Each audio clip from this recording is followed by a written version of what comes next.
Good morning, dear students. Welcome back again with a new session of Science 1. We already started with lesson number 2, periodic classification of elements. Certain topics like Dobrynin's triad, Newland's octave, and Mendel's periodic table, which I already explained it. Now we are going to start with the new subtopic of modern periodic table. First of all, we'll begin with the property or law of modern periodic table. According to modern periodic table, he has found out the relationship between atomic number and number of electrons, and he found that atomic number is the important characteristics or fundamental properties of every atom, and therefore he has followed a new trend of classifying the elements. He arranged the elements in the increasing order of atomic number. According to him, properties of the elements are periodic functions of the atomic number. So according to him, atomic number is the important characteristic. So he arranged the elements in the increasing order of atomic number rather than atomic mass number. And he successfully classified the elements. Now, modern periodic table is also called as long form of the periodic table. Elements are arranged in the increasing order of atomic number. How did he arrange? Now, the table which he has prepared, it has 18 vertical column and 7 horizontal rows. The 18 vertical column is called as groups and 7 horizontal rows are called as periods. Now each and every element has its symbol, and in each and every box the element is written with the atomic number as well as atomic mass number with this symbol. So each element has a symbol and is placed in each boxes formed on account of rows and columns. Atomic number is shown above the symbol and atomic mass number is shown below. See here how it is being shown here. Here AXZ is written. X implies the name of the elements. A implies atomic number and Z implies atomic mass number. That is how each and every element is written in the box of a modern periodic table. A new row, that is period, is started when a new electron shell is added. An element in a period have same number of shells. Now if it is first period, then definitely only one shell will be there. If it has fifth period, the number of shell will be 5 for each and every element in that period. So that is how it is being arranged.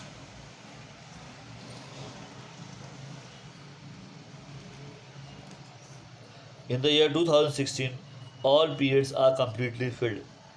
So near about all the elements, all the periods are completely filled, right from first period to the seventh period. Now we'll see what is the relation between group and electronic configuration. There are 18 columns going up and down. Elements are arranged so that elements with similar properties fall in the same vertical column or a group.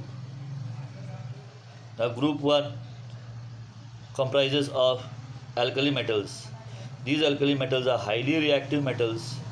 It contains, exception is hydrogen here, but it contains hydrogen, lithium, sodium, potassium, then rubidium, cesium, francium. These are the elements of the first group. Similarly, group 2 are called as alkaline earth metals, very reactive metals. It contains elements like beryllium, magnesium, calcium, strontium, barium, radium. Then group 3 to 12, these are transition elements. Now group 3 to 12, many elements are there, few elements. I am just writing it for you. When you refer to the table, you will come to know all these elements of group from 3 to 12.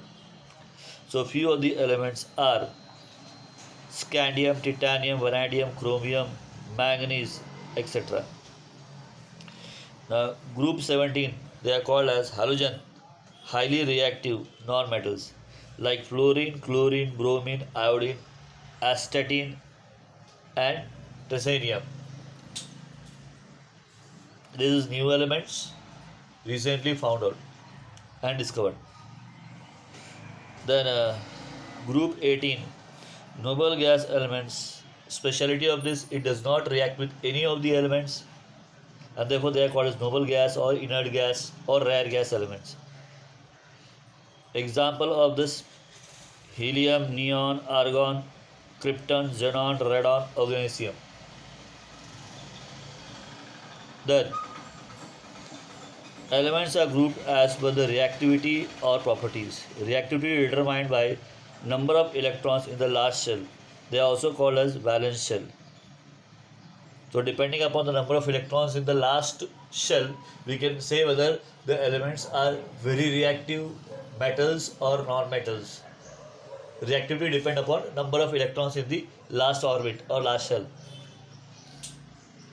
Electron is also called as valence electrons. Further, we will try to find out the relationship between periods and electronic configuration. The periods are rows that run from left to right. In all, there are 7 periods.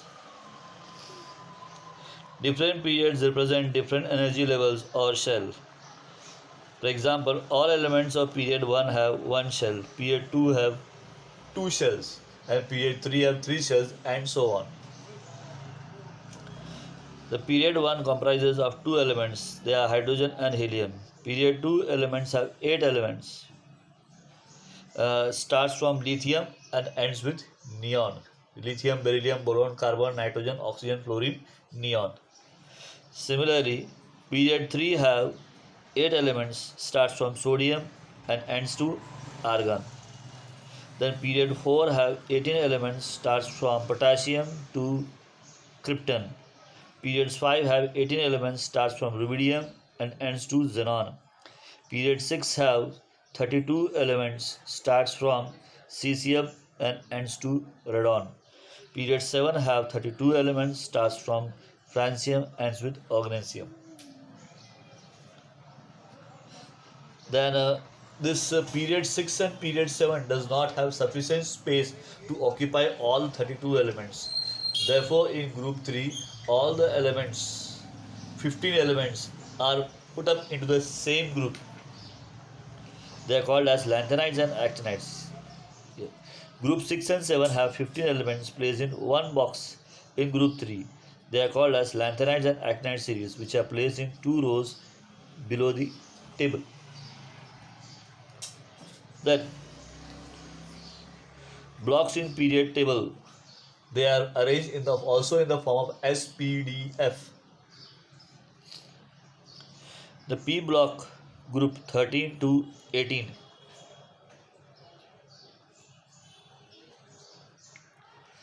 Sorry, I missed out one. That is S block. S block includes group 1 and group 2. They are called as alkali and alkaline earth metal. Then P block is nothing comprises from group 13 to group 18. They are also called as normal elements because the outermost orbits are incompletely filled. P block last 6th orbit contains all metalloids and other elements. Apart from metalloids, metals as well as non-metals are also there.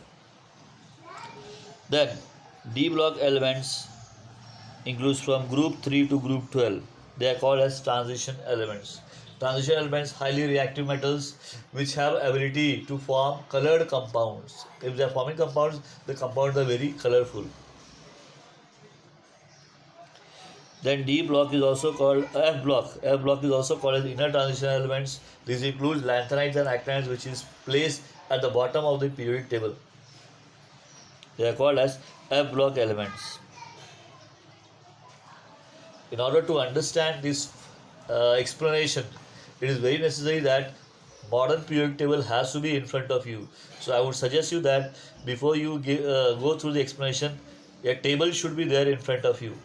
Either you make the table or anyhow I will send one table, modern periodic table with the name to you. But if it would be better to draw the table and understand so that you may understand this explanation properly. That's all for today. Have a great day.